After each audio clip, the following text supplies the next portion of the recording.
연말이 되면서 할인 폭이 큰 해외 직구 사이트와 대학 입학 사이트를 노린 사이버 공격이 기승을 부리고 있는데요. 이와 함께 개인정보와 금융정보를 노린 피싱 사이트 공격도 계속해서 나타나고 있습니다.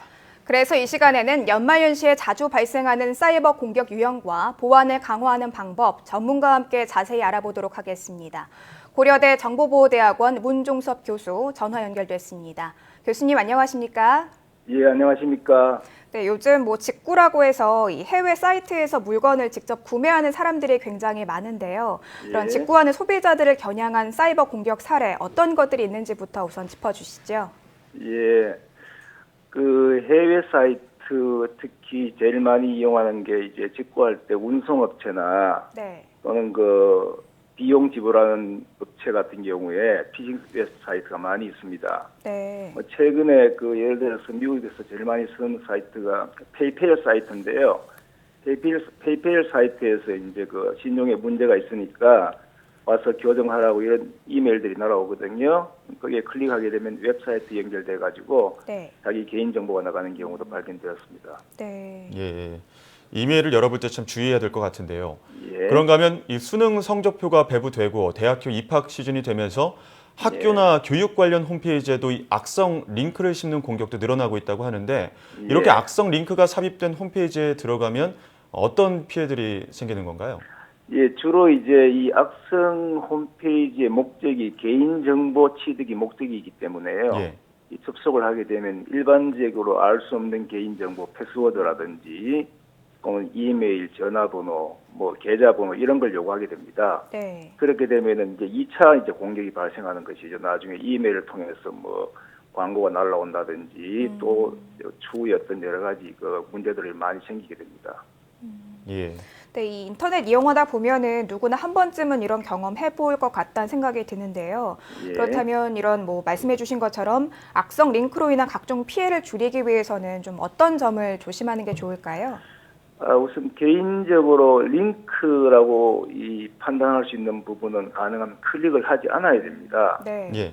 보통 이제 그 파란 줄로 표시가 되어 있거나 이제 밑줄이 그어져 있는데요. 네. 이 마우스를 움직여 보면은 그 링크 그 연결된 주소를 알 수가 있습니다. 오른쪽 마우스로 해가지고.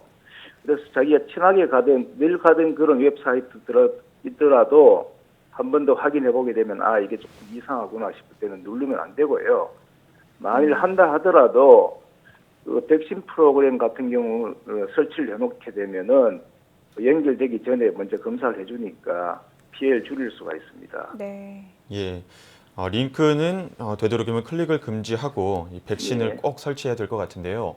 그런데 또 사용자들이 많이 찾는 웹사이트의 화면을 바꾸는 방식의 해킹도 발생한다고 하는데 이런 예. 해킹 수법이 해커들이 자주 활용하는 방식 가운데 하나인가요?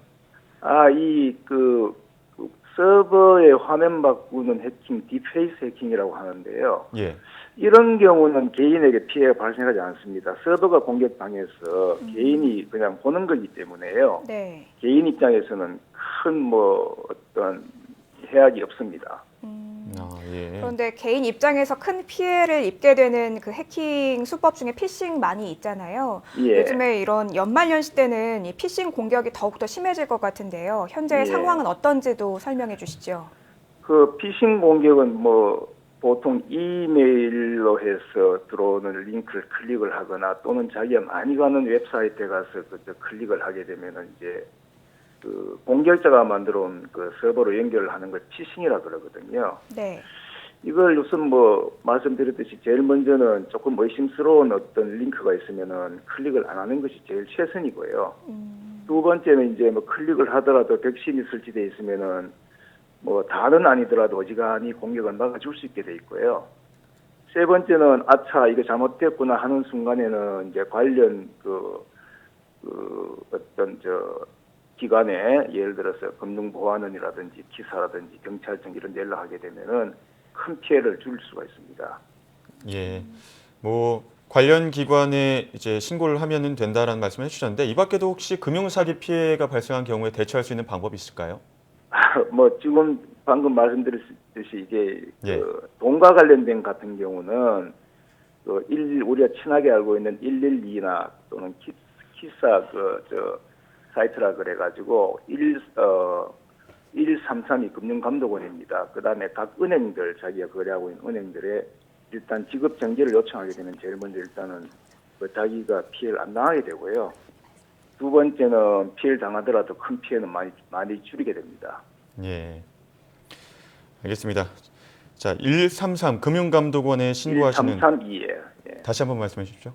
112가 112. 경찰서고요. 예. 1332가 금융감독원입니다. 예, 알겠습니다. 금융감독원에 뭐 신고를 하거나 링크는 되도록이면 의심해 보는 자세가 필요할 것 같습니다. 예, 링크하고 그리고 또 한 가지 중요한 경우는요. 예. PC 사용할 때는 그 운영 체제나 또는 그 각종 그 인터넷 익스플로러에 사용하는 프레시 또는 자바 프로그램 같은 경우 자주자주 업데이트가 되거든요. 즉시 업데이트를 해주십사 하고 왜냐하면 프로그램 자체가 워낙 크기 때문에 예. 문제점들이 많이 있습니다. 이 문제점들을 노려서 공격자들이 뚫고 들어오기 때문에 빨리 패치를 해주셔야지 피해를 줄일 수 있는 중요한 방법이 됩니다.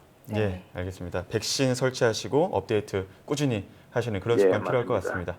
자, 지금까지 고려대 정보보호대학원 문종섭 교수와 함께 이야기 나눴습니다. 교수님, 오늘 말씀 감사합니다. 예, 고맙습니다.